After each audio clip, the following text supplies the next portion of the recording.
bem-vindos ao podcast da Lailai. Não, é do Luca. Enfim, hoje a gente vai entrevistar... eu chamo a senhora de Dona Rosa. A Dona Rosa. Você se sentiu à vontade. A Dona Rosa. Ela é psicóloga e coordenadora da CNV-TV. Coordenadora da coordenadoria. Coordenadora da coordenadoria. Pois é. Bem, meu nome é Rosa Leite. Eu sou coordenadora da Coordenadoria Municipal de Valorização e Proteção da Vida. Sou formada, né? Eu tenho 2 graduações. Uma foi Letras pelo UFC e a outra Psicologia pela Unifor. E fique à vontade aí para perguntar o que você desejar aí da minha pessoa. E como que a senhora chegou à profissão? Bem, Lailai, se formar não é uma tarefa fácil para ninguém, né? Principalmente quando você não tem condições financeiras suficientes para isso, né?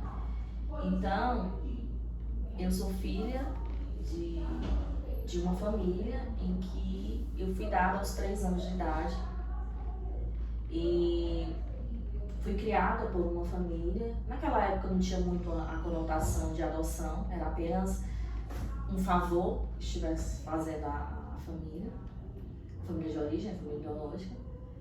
E tenho muita gratidão por essa família que me acolheu, né, que fez, né, o que estava ao seu alcance, mas tinha suas dificuldades, né? Eu passei por situações bem difíceis, né, em convívio com alguns familiares, como meu cunhado, e durante esse período que eu fui criada por essa família, o meu grande sonho era estudar e me formar. E eu lembro que a minha família, apesar de ter um pouco, né, de condições financeiras, não tinha dinheiro suficiente para que eu pudesse estudar em escola particular, né, ou algo dessa natureza. Mesmo assim, né, eu estudei um período em escola particular, através de bolsa. Sempre quis fazer psicologia, mas a primeira vez que eu tentei vestibular não passei. E aí vieram todas as cobranças que eu entendo muito bem que os adolescentes passam, né? Ah, não estudo, ele só estuda, por que não passou? E eu tive que me virar, né, para tentar passar em uma faculdade pública, porque faculdade particular não tinha dinheiro para pagar. Então, quando eu tentei a primeira vez vestibular, que não passei em psicologia, eu fui tentar entrar em uma outra faculdade, que fosse menos concorrida. Então a escolha por letras na UFC não foi uma escolha planejada, não foi algo idealizado. Na verdade foi algo que eu pensei, poxa, se eu entrar no UFC, quem sabe depois eu não migre para um outro curso de graduação. Fiz letras pela UFC, porque era a única oportunidade que eu tinha de não pagar, né, faculdade. Não me arrependo, porque letras me deu um leque de oportunidades, né? Fui professora durante um tempo de língua portuguesa. E aí depois que eu casei, né, foi que eu tive condições, financeiramente falando, de entrar numa faculdade particular e entrei na Unifor como graduada de psicologia. A faculdade eu demorei muito a terminar, e aí vem todas as questões femininas aí envolvendo. Por quê? Porque geralmente na nossa sociedade as pessoas veem a mulher como alguém que não só tem que ser dona de casa, né? Não só tem que estudar, mas também tem que trabalhar, tem que ser dona de casa. E durante a minha faculdade eu tive meus 2 filhos. E durante a gestação, pós-parto, eu precisei me ausentar da faculdade. Então eu passei por períodos de trancamento da Unifor para dar conta da maternidade. E aí, trazendo para o lado, né, do empoderamento feminino, muitas vezes nós mulheres abdicamos dos nossos sonhos para fazer o que precisa ser feito em relação à maternidade, em relação a cuidar da casa, em relação ao que as pessoas, né, veem como casamento, né? Então, assim, eu precisei abdicar de alguns sonhos meus para que eu pudesse, né, ser mãe, ser esposa, ser dona de casa. E nós fazemos isso de uma forma tão natural, né? Que a gente não vê, muitas vezes, isso como um sofrimento. E por muito tempo, durante muitos anos, eu casei com um médico. Durante muitos anos, eu vivi à sombra disso. Ou seja, as pessoas diziam assim, é casada com médico, né? Então não precisa trabalhar. Né? É casada com médico, então não precisa fazer nada dentro de casa. Eu lembro que a gente morou em Manaus, né? Logo quando a gente casou, a gente foi embora para Manaus. Ele foi convocado pelo exército. E eu tive que ir, né? Lá nós casamos, eu casei o civil lá e o religioso em Fortaleza depois do retorno da gente. Só que quando a gente voltou, assim, detalhe, para mim ir acompanhar ele em Manaus, eu precisei trancar a faculdade, que na época eu fazia letras. Então, eu tive que abdicar de algo para acompanhá-lo. E quando a gente retornou, a gente não tinha nada, não tinha casa, não tinha nada. A gente precisou construir um patrimônio. A gente morou um tempo na Serra da Ibiapaba, não me arrependo, um local muito incrível, inclusive para fazer trilha, acampamento, né? E a gente morou um tempo lá, foi quando a gente conseguiu juntar dinheiro para comprar a nossa primeira casa. E eu passei esse tempo inteiro com a faculdade trancada. Por quê? Porque eu tinha, né? O Ricardo ganhava muito mais que eu, né? Que isso, né? Aí eu trago essa questão, por quê? Porque ainda há profissões em que mulheres e homens ocupam, mas que o salário ainda é diferente para ambos, né? Então eu passei muito tempo vivendo em função do meu casamento, acreditando que aquilo ali fosse algo bom para mim. Só que chega um momento que você diz, não, mas não é isso que eu quero, eu também quero crescer. A senhora ainda é casada com o mesmo homem? Sim. Né? A gente tem 21 anos de casado, tem 11 anos de município de Eusébio, né? Que a gente vai chegar lá. Bem, então assim, na época em Ibiapina, eu lembro que eu trabalhava, né? Eu pedi para trabalhar, na verdade, eu disse, pelo amor de Deus, eu não quero passar o dia inteiro em casa, cuidando de casa, né? Esperando você chegar, eu preciso fazer alguma coisa. E aí eu trago muito para essa questão do empoderamento, porque ali eu não estava me sentindo empoderada, porque eu dependia para tudo dele, e isso não me fazia bem. E eu creio que muitas mulheres se sentem assim, muitas vezes dependentes do companheiro, né, sem conseguir fazer nada por si. Eu disse, eu quero trabalhar, nem que eu ganhe bem menos, nem que seja só para sair de casa, mas eu preciso ocupar algum espaço. E aí comecei a trabalhar em Ibiapina, ganhando muito pouco. E algumas pessoas, interessante, olha, as críticas muitas vezes não vêm dos homens. As críticas muitas vezes do nosso comportamento vêm das próprias mulheres. Então nós precisamos ajudar as outras mulheres a empoderá-las também. Porque o que é empoderar? É dar poder a si. Só que esse poder a si, eu posso propagar esse poder às outras mulheres. Ao invés de criticar e dizer, não, eu também sou mulher, eu também passo por essas mesmas situações, então nós precisamos nos ajudar. E na época que eu trabalhava, as pessoas diziam assim, as mulheres, né? Por que tu tá trabalhando, né? Por que tu chega em casa, vai lavar roupa, vai ajeitar a casa e tudo? Se tu é casado com um médico, o médico pode pagar tudo isso, não precisa nem trabalhar. E eu bati o pé e dizia, não, né? Ele tá trabalhando, mas eu também preciso ter as minhas coisas, também preciso conquistar um espaço. E para mim não era vergonha nenhuma ser dona de casa, né? Porque na verdade o nosso objetivo lá em Ibiapina era juntar dinheiro. Então se nosso objetivo maior era juntar dinheiro para ter algo concreto quando a gente voltasse para Fortaleza, eu precisava, né, economizar o máximo possível para que esse sonho fosse realizado. E aí com 2 anos e meio depois nós viemos para Fortaleza e compramos nossa primeira casa. E aí foi que eu tive a oportunidade de voltar à faculdade, concluir letras, aí eu entrei numa pós-graduação, ainda na faculdade de letras, e depois de concluir essa fase, que assim, eu sou muito de começar e terminar. Eu poderia muito bem abandonar letras e entrar logo em psicologia, mas eu achava que aquele ciclo ali não ia se fechar, então eu precisaria fechar esse ciclo, para poder começar um outro. E aí, cursando a pós-graduação em letras, eu entrei como graduada em psicologia. E aí foi na psicologia que eu realmente me encontrei. Eu tenho muita dúvida se eu às vezes penso em fazer psicologia também. ou direito, ser advogada. E quais são as dúvidas que você tem? Eu não sei se me encaixa ou não, se eu me encaixo ou não me encaixo nessa área. Nessa área. Bem, fazer psicologia, eu sempre digo que a psicologia, a gente não escolhe a psicologia nos escolhe.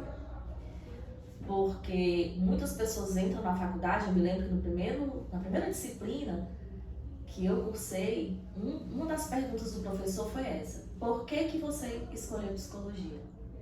E eu lembro que 90% da sala disse: eu escolhi psicologia para me ajudar.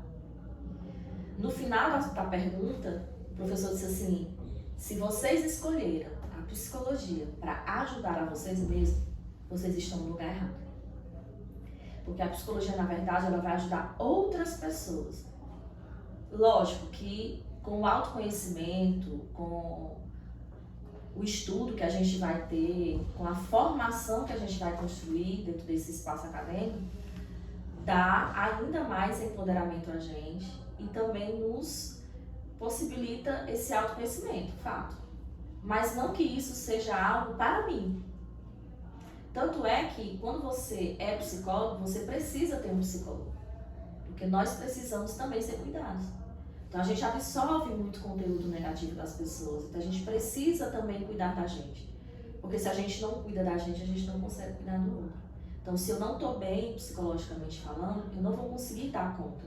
Principalmente hoje, da demanda em que eu estou, que é suicídio e autolesão. Quando eu entrei no Eusébio, e aí eu adoro contar essa história porque isso demonstra, né, a minha força, que antes eu não acreditava ter, tá? Por quê? Porque durante muito tempo eu me achava um patinho feio. Por quê? Porque eu era filha criada por uma família.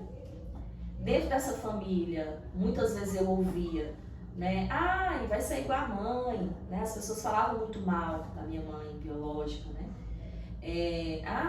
Ela não vai conseguir, casar com o médico vai querer a Rosa, né?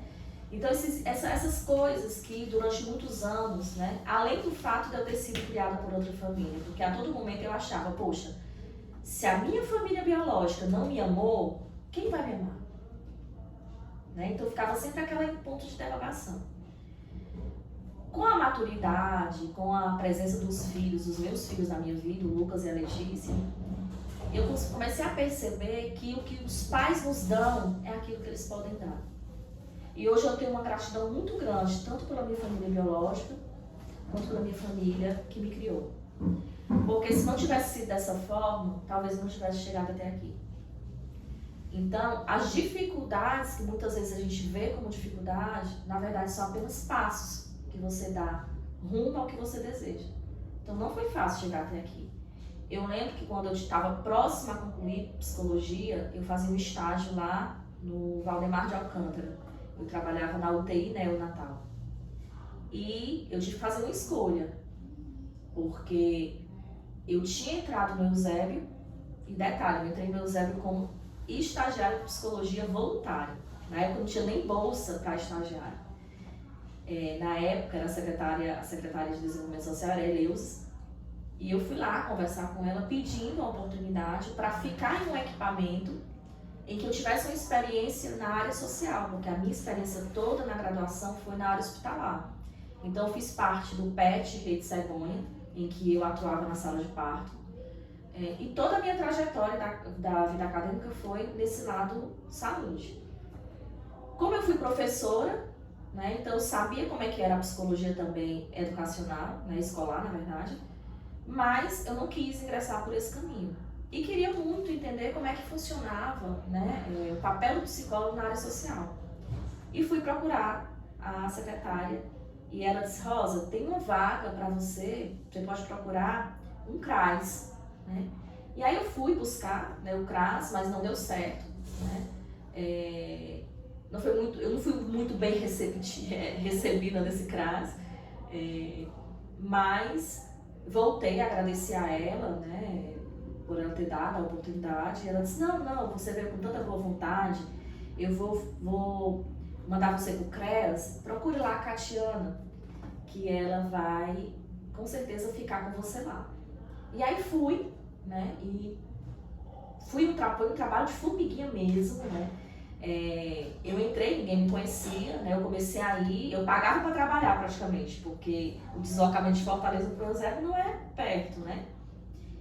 E mesmo assim continuei por um tempo, depois eu passei a receber bolsa, aí depois eu fui contratada como educadora social, depois eu fui, ou seja, eu fui trilhando o meu caminho. Uma das características que eu tenho positivas, que eu considero positiva, eu sou muito proativa. Então, onde eu estiver, eu vou procurar saber tudo que se precisa fazer. Então, se precisasse lavar banheiro, se precisasse lavar uma louça, se precisasse fazer um atendimento individual, qualquer coisa, eu fazia.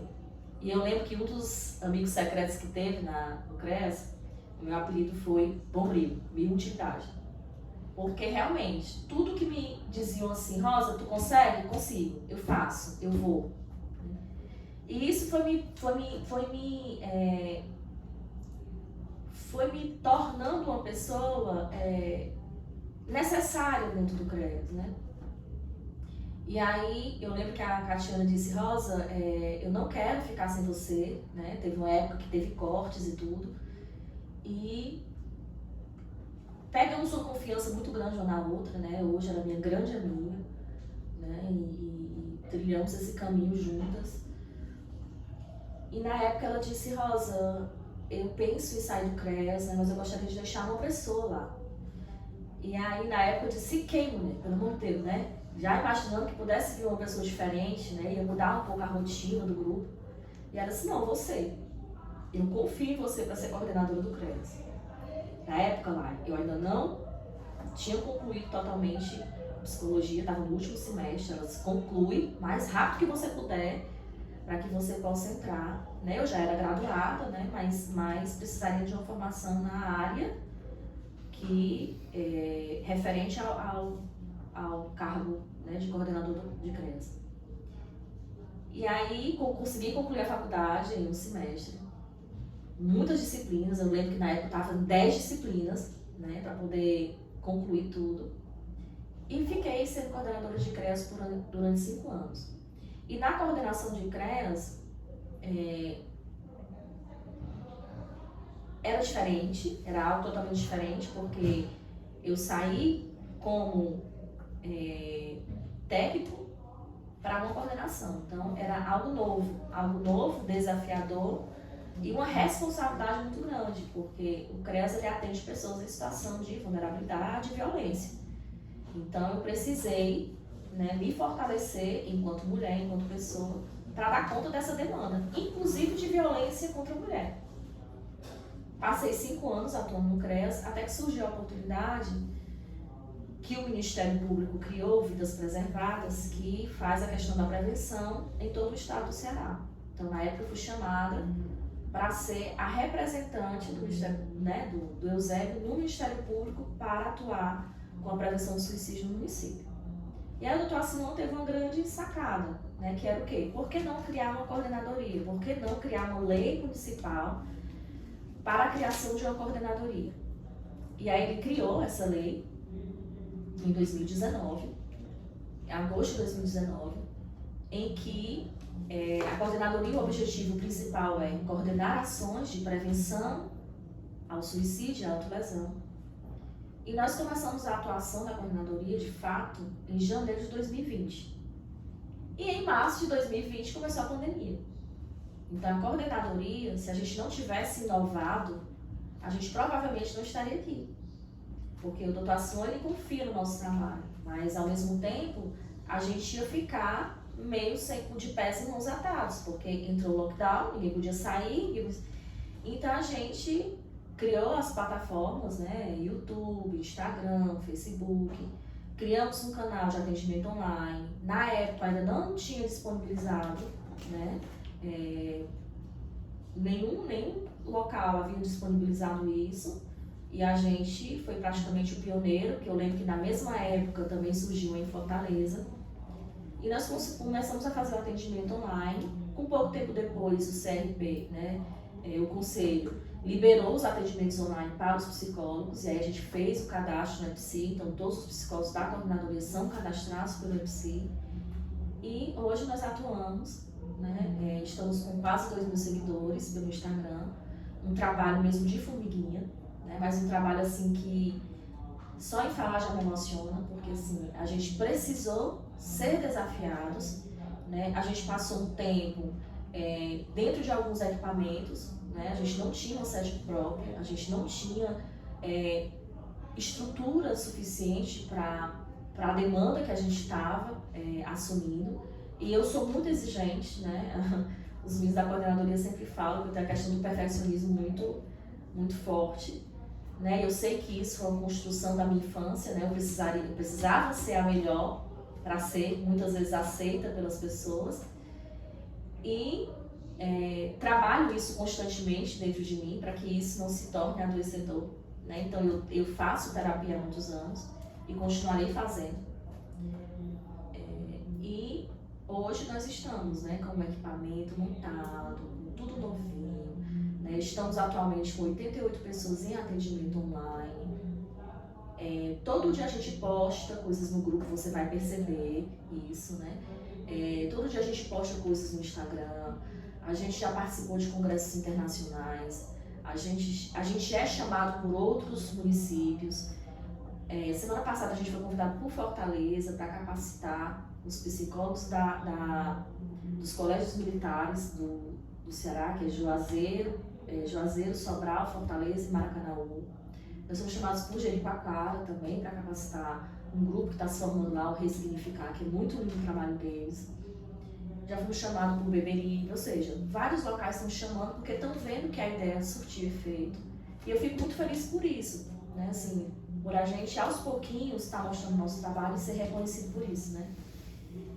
E eu digo assim, para os adolescentes que vão nos assistir, que cada um de vocês acredite em vocês. Mesmo que você seja uma menina, você pode conquistar tudo que você quer, independente da escolha profissional, independente do que você for escolher. Você consegue. É não se limitar. E, ao mesmo tempo de não se limitar, ajudar outras meninas também a mostrar isso que elas são capazes. Porque nós não somos frágeis. Essa ideia da mulher frágil, né, está totalmente ultrapassada. Nós temos condições psicológicas, físicas, para conquistar tudo que a gente deseja. É só acreditar.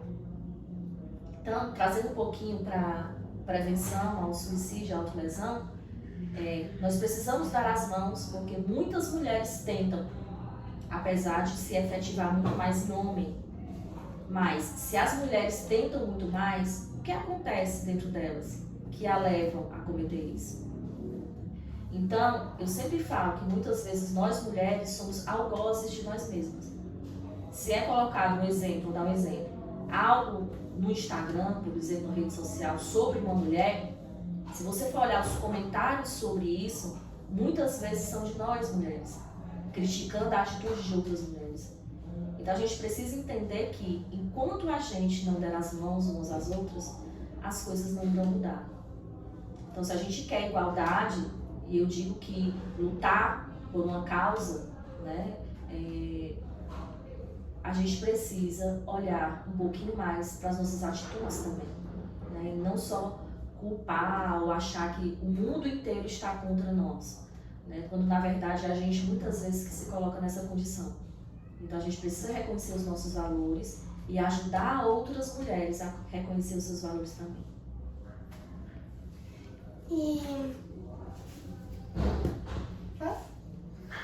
Ok. E como que é a rotina da senhora agora? Agora. Não é fácil, mas também é entender que eu tenho uma missão, né? Eu tenho um papel que eu preciso tentar, né? Ocupar esses papéis da melhor forma possível, mas também compreendendo que eu não vou ser perfeita em tudo. E que a gente está longe da perfeição. Então, assim, como é que é a minha rotina? eu acordo muito cedo, deixo os meus filhos na escola, vou para a coordenadoria. À tarde, final da tarde, volto para casa, aí tem toda a maratona de mãe, de esposa, dona de casa e de estudante, porque uma vez formada não significa que eu vá fechar os livros e pronto, tô apta para atingir aí os objetivos, não. Uma vez estudando, eu sempre digo, uma vez estudante, para sempre estudante. Então a gente precisa estar se reciclando o tempo inteiro, né? E em algumas áreas muito mais. Né? Então, se eu trabalho com prevenção ao suicídio e autolesão, eu tenho sempre que estar reciclando esse tema dentro né, das minhas possibilidades, para que eu para que eu possa atuar da melhor forma possível. Afinal de contas, eu estou lidando com vidas, né? E vidas merecem tudo de melhor que a gente possa dar. Acho que em todas as áreas é bom a pessoa nunca parar de estudar, né? Com certeza. Sempre está mudando as coisas, né? E algum atendimento que a senhora fez afetou a senhora pessoalmente? Vários, né? Mas um que me chamou bastante atenção é de uma menina, né,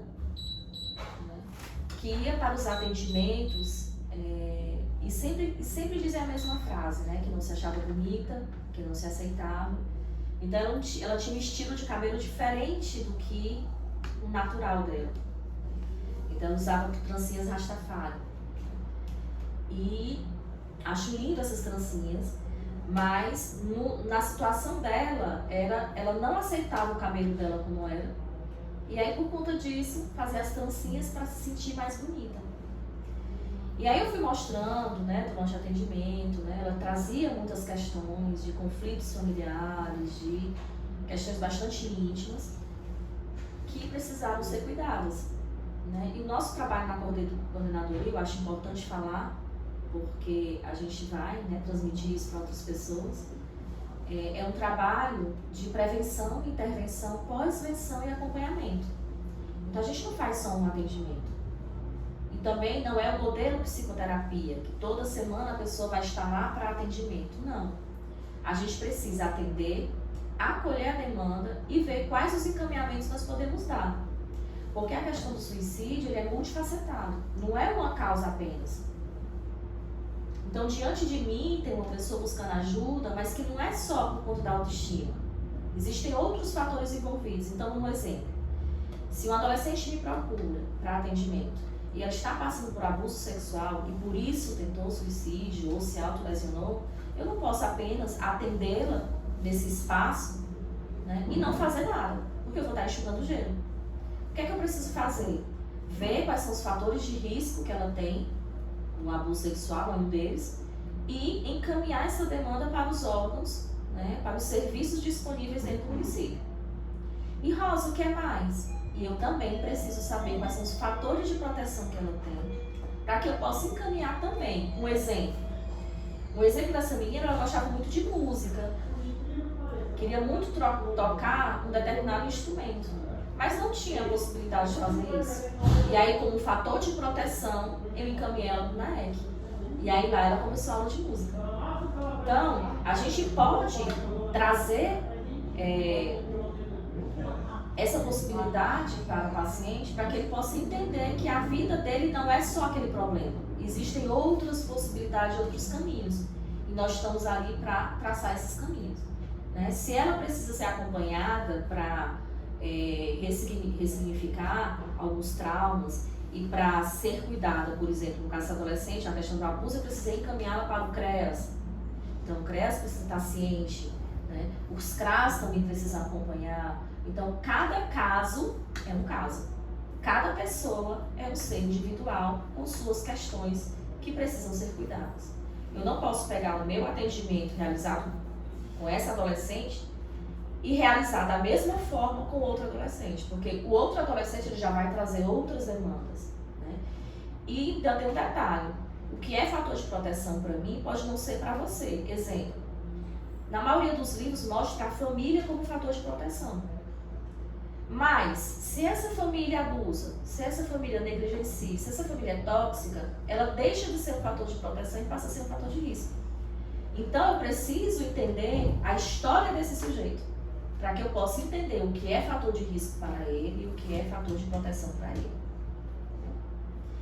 E só assim a gente consegue traçar um planejamento para que ele possa ser encaminhado e receber o suporte da gente, psicologicamente falando. E quais são a senhora faz outras atividades? Bem, além de cursos, né, atualmente estou concluindo uma outra especialização também da área, né, da psicologia. Além disso, faço atividade física, levo os meus filhos para outras atividades deles, né? Comecei aula de teatro, eu gosto muito de falar em público. Eu gosto muito de teatro e muito de dança também. Acho que o melhor é porque eu sou muito ansiosa. E daí isso faz eu esquecer essas coisas que ficam me atormentando. Eita. Eu, quando eu era mais nova, eu tinha muita crise, agora eu não tô tendo tanta. E daí eu me cortava. A última vez que eu me cortei não faz muito tempo, que eu tive uma crise, foi por outros motivos. E tipo, eu sinto que eu não deveria ter feito, mas eu tava tão atormentada com aquilo e eu tomei vários remédios, eu fiquei delirando e eu comecei a me cortar e a chorar. E acho que a dança faz isso melhorar em mim. Já é comprovado, Lai, que cuidar de pessoas, né, com um transtorno de ansiedade, porque assim, a ansiedade ela é um sentimento natural do ser humano. Todos nós temos ansiedade. A ansiedade não é uma doença. Quando é que ela passa a ser doença? Quando essa ansiedade está alterada. Então, quando a ansiedade se altera, é que eu preciso de cuidados, que podem ser vários, desde a questão medicamentosa, a uma terapia, mas não só isso.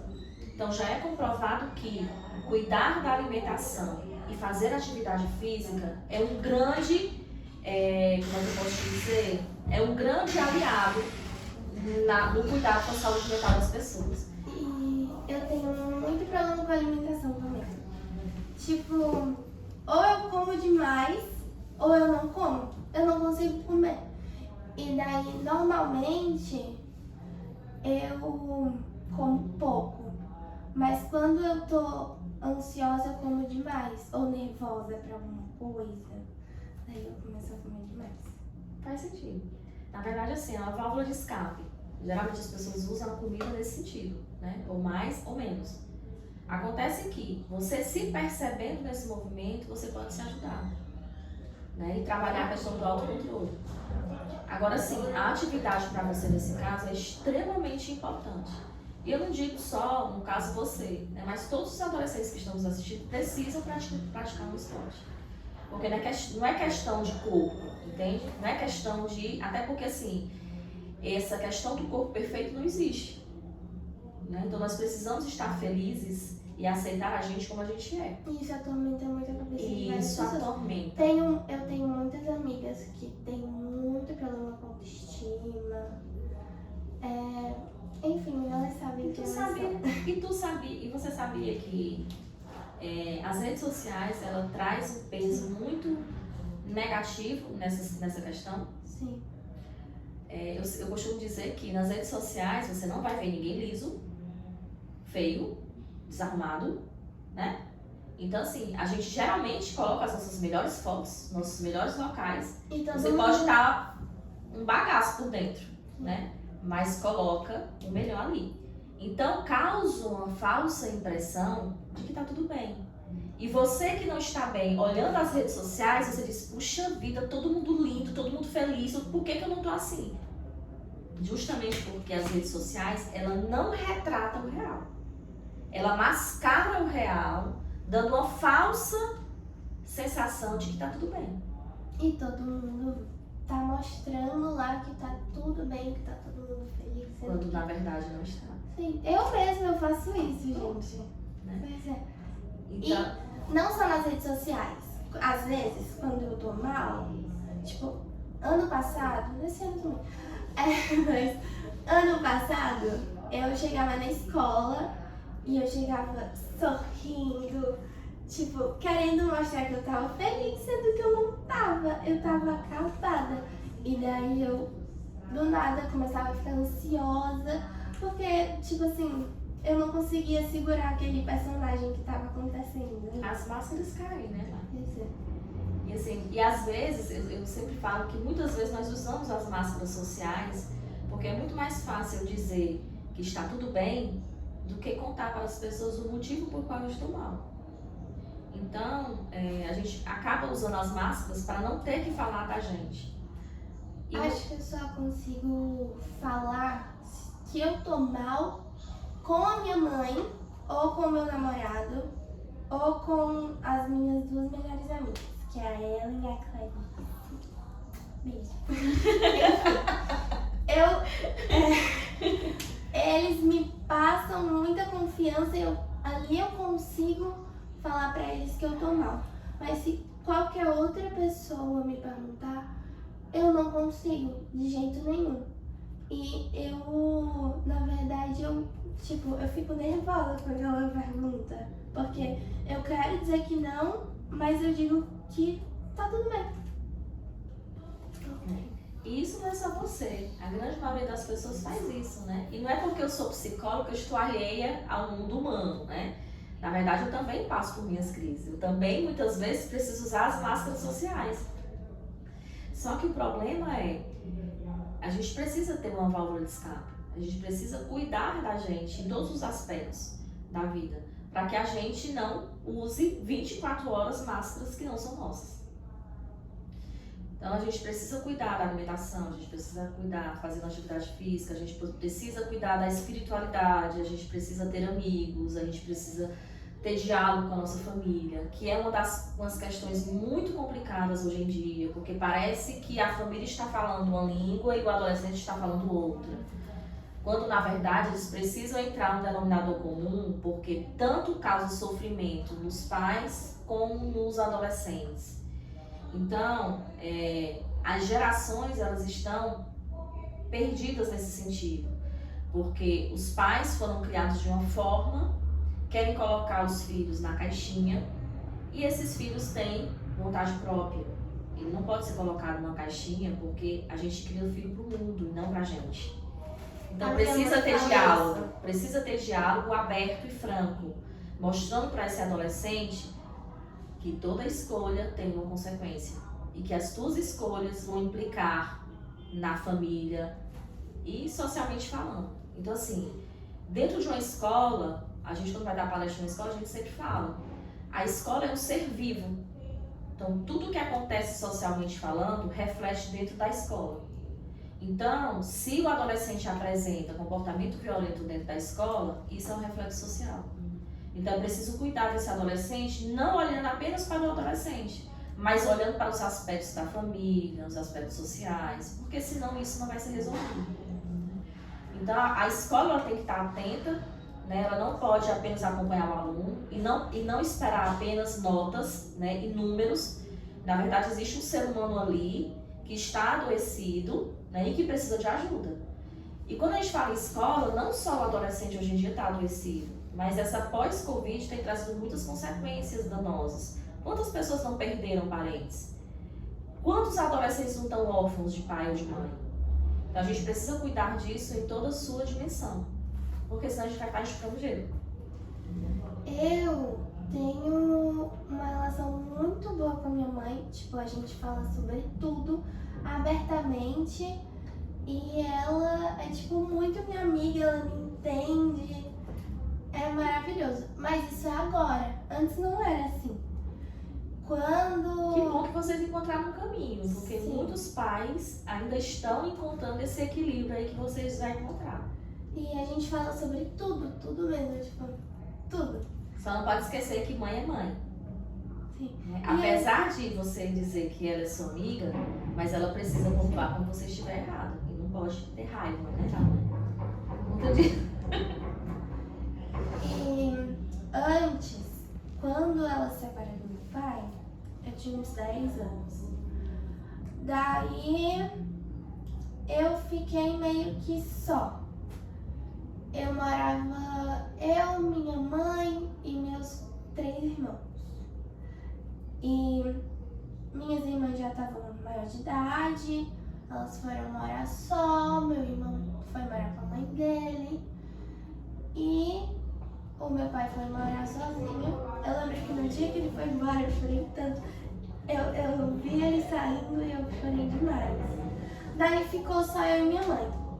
Só que depois minha mãe começou a namorar. E daí ela me deixava muito sozinha, ela saía demais. E ela não entendia, tipo, o meu sofrimento, ela não... Entendeu? Tipo, eu tinha várias pessoas e do nada eu fiquei só. Daí ela sempre tava com o namorado dela, sempre.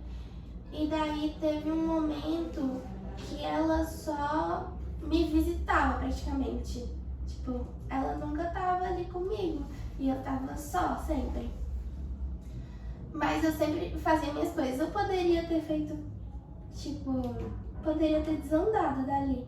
Mas não, eu sempre gostei muito de estudar. Eu sou muito estudiosa, então, tipo assim, eu amo estudar. Bom.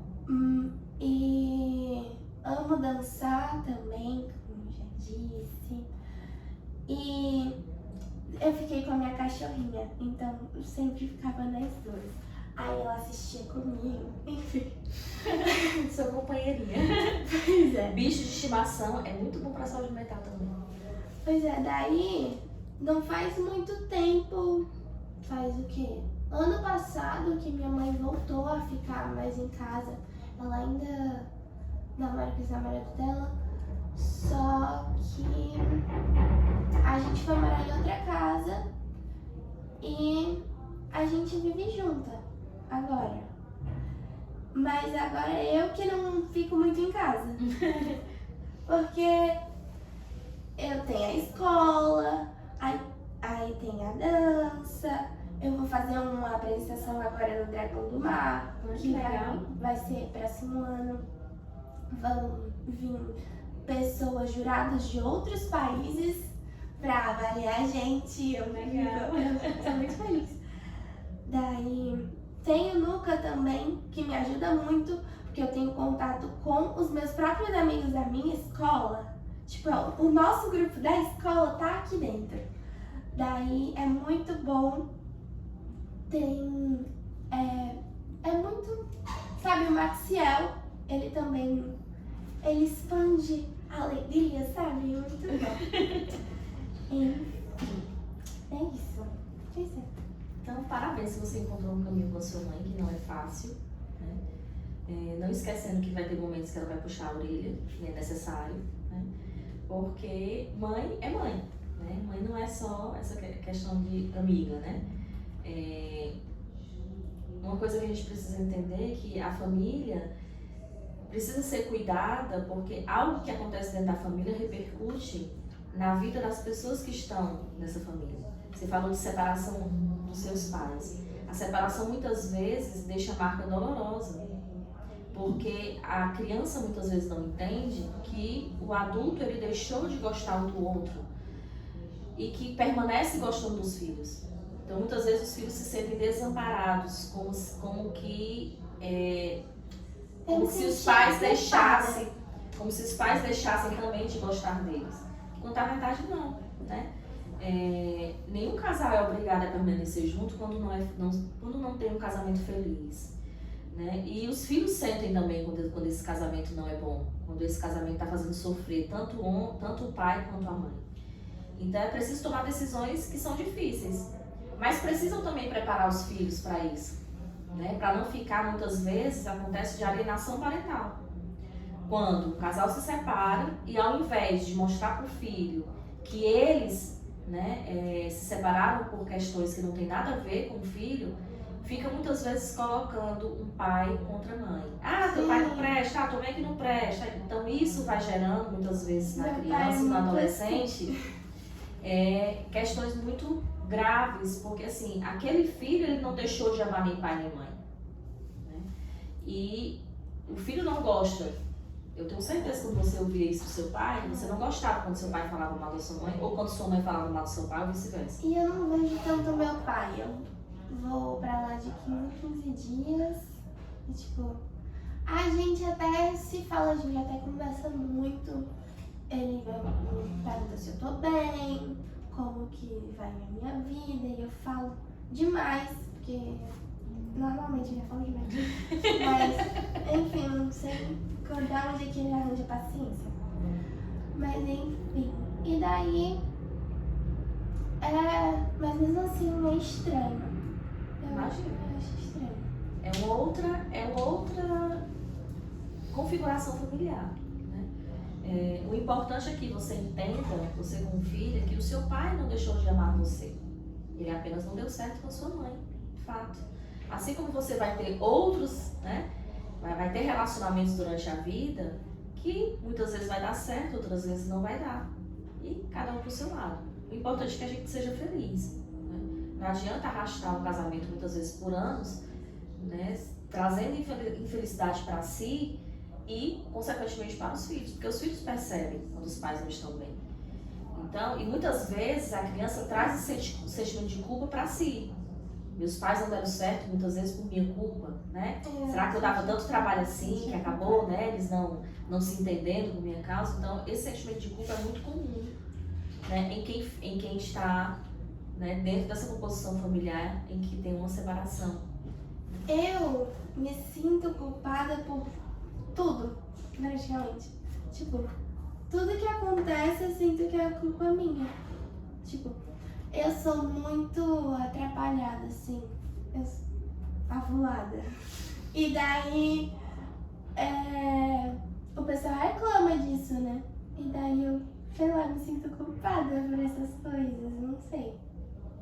Enfim. O sentimento de culpa não é legal. Mas você pode trabalhar isso, inclusive, com psicólogo. E também aconteceram umas coisas com uma amiga minha, não faz muito tempo. E eu me sinto culpada por isso que aconteceu. Enfim. Mas ela... Quando você estiver na coordenadoria, você fala pra gente. Já tô falando de mim. Sim. E se a senhora pudesse deixar uma mensagem para que o mundo todo visse você? Eu amo uma mensagem que diz assim, se eu não me engano até de Gandhi, seja a mudança que você procura no mundo. É assim? Então, essa frase diz muito, porque às vezes a gente espera tanto que o outro mude, quando na verdade basta que a gente mude. Se a gente perceber, tudo que acontece ao nosso redor é uma questão de percepção. Se eu desenhar o número 6 aqui pra você, na mesa, você vai olhar daí e vai dizer, não, Rosa, não é um 6, é um 9. Eu vou olhar daqui e vou dizer, não, é um 6. Se eu te pedir pra olhar lá, e o que é que tu tá vendo aí na tua frente? Tu vai dizer, uma parede branca, cartaz do Luca. E eu vou dizer, não, tá ficando doida. Não tem cartaz do Luca na minha frente. Mas por quê? Porque estamos em posições diferentes. Então, se a gente conseguir entender que tudo é questão de percepção, né, e que muitas vezes o que você vê, né, não é o mesmo que eu vejo, e que a gente pode se entender mesmo assim, né? Lá, eu não vejo, né, eu não concordo com o que você está dizendo, mas eu respeito a sua opinião. Porque você está vendo de um outro ângulo, de outra perspectiva, atrelada a toda a tua história de vida. Então, a gente precisa se compreender mais e mudar o que nos incomoda em nós. E a partir disso, as coisas mudam. Porque basta uma mudança em você para você perceber como a tua mudança impacta no outro. Um exemplo, se eu entrar aqui com a cara de tristeza, sem falar com ninguém, você pode muito bem dizer assim, a Rosa é muito besta, a Rosa não falou com a gente, a Rosa tá com raiva das pessoas. É uma percepção. Muitas vezes eu tô precisando de ajuda, mas eu não sei pedir ajuda. Mas se eu chegar alegre, sorridente, feliz, eu transmito isso pra você. Como você disse assim, eu gosto do Maxel porque ele traz alegria, esbanja alegria. Ou seja, se ele não tivesse esse comportamento, né, você não estaria dizendo isso dele. Então tudo é questão de percepção. E a gente precisa olhar com mais positividade para a vida, né? Acreditar que tudo que acontece de ruim tem também o seu lado positivo. Nem tudo é só ruindade e nem tudo é só bondade. Então a gente precisa encontrar. Eu li uma vez, né, depois de adulta, o livro Poliana, e no livro Poliana tem o jogo do contente. Que nem meu nome. Eu acho fantástico, né? Não que a gente vá ver tudo cor-de-rosa, né, na vida, não. A gente sabe que existem as coisas ruins, a gente sabe que a gente tem que ter cuidado muitas vezes com isso, mas que a gente pode pegar tudo isso que você vivenciou lá na tua vida, a separação dos teus pais, tudo, e olhar com mais amor para tudo isso. Talvez hoje, o que a sua mãe é para você, você mesma falou que houve mudança depois da separação, não tivesse sido permitido se ela ainda estivesse com teu pai. Às vezes os pais se tornam muito mais pais numa separação do que em convivência, por conta dos atritos. Entendeu? Então, a gente precisa entender que na vida tudo serve de aprendizado. E a gente precisa aprender com isso. Eu costumo dizer que a vida da gente é como se fosse uma montanha russa. A gente está sempre em altos e baixos. E precisa valer a pena. Né? Porque se a gente for naquelas montanhas russas de interior, que é bem baixinha, né? Você, rapaz, essa montanha russa, né? Nem deu frio na barriga. Então a gente quer a montanha russa, né? Então que a gente possa fazer valer a pena cada segundo de vida que a gente tem aqui. Para valer a pena o ingresso da montanha russa, que é chamada vida. É isso. Obrigada. Bem na hora que a Natália